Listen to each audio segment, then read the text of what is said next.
लेकिन ईरान के बीच और इजराइल के बीच जब से जंग शुरू हुई, एक और देश है जो असलियत हर मोर्चे पर उजागर कर रहा है। तो देश है हमारा पड़ोसी मुल्क पाकिस्तान। एक तरफ इस्लामिक भाईचारे की दुहाई देता है, तो वहीं अमेरिका के पीछे पीछे वो लगातार घूम भी रहा है। ईरान पर चुप, ट्रंप पर फिदा, बेनकाब पाकिस्तान का असली चेहरा।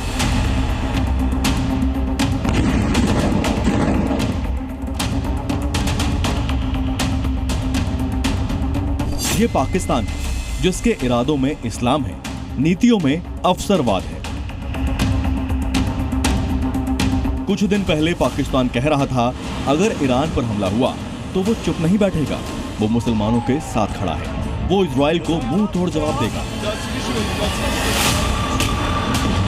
लेकिन जब अमेरिका ने ईरान के न्यूक्लियर ठिकानों पर बम गिराए, जब इजराइल ने ऑपरेशन राइजिंग लाइन चलाया, तो पाकिस्तान की सरकार, सेना और मीडिया तीनों चुप थे। इतने चुप कि जैसे कुछ हुआ ही नहीं।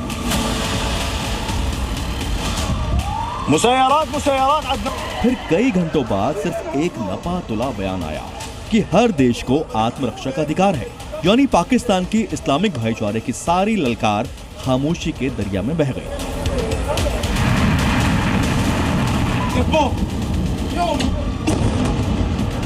अब कहानी के असली मोड़ पर आइए। हमले से कुछ दिन पहले ही पाकिस्तान के army chief general Asim Munir America में थे। व्हाइट हाउस में ट्रंप से मुलाकात हुई, खाना पीना हुआ, फोटो खिंचवाए गए और फिर पाकिस्तान बदल गया।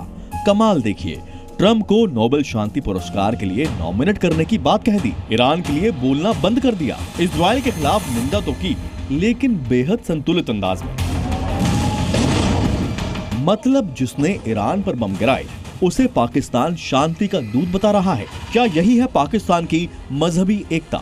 मतलब ये तो पाकिस्तान के दोगलेपन की इंतहा है। पाकिस्तान हर बार खुद को इस्लाम का किला बताता है, हर मुद्दे पर मुसलमानों का ठेकेदार बनता है, लेकिन सच्चाई यह है कि उसकी नीतियां इस्लाम नहीं अवसरवाद से चलती हैं।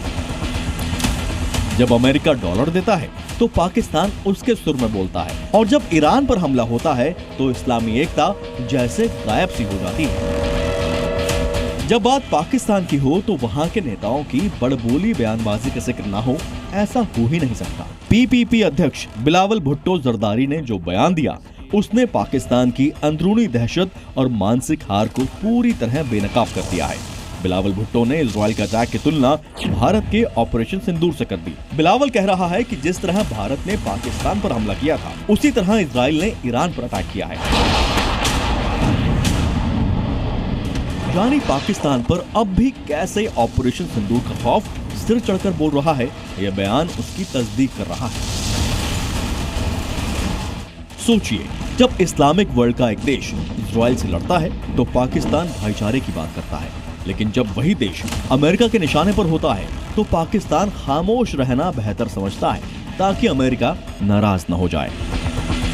दोगले पाकिस्तान को अब खुद ही नहीं समझ में आ रहा वो अमेरिका का दोस्त है या ईरान का, वो इजराइल का दुश्मन है या ट्रंप का फैन है। पाकिस्तान इसी में उलझकर रह गया है। ब्यूरो रिपोर्ट, जी मीडिया।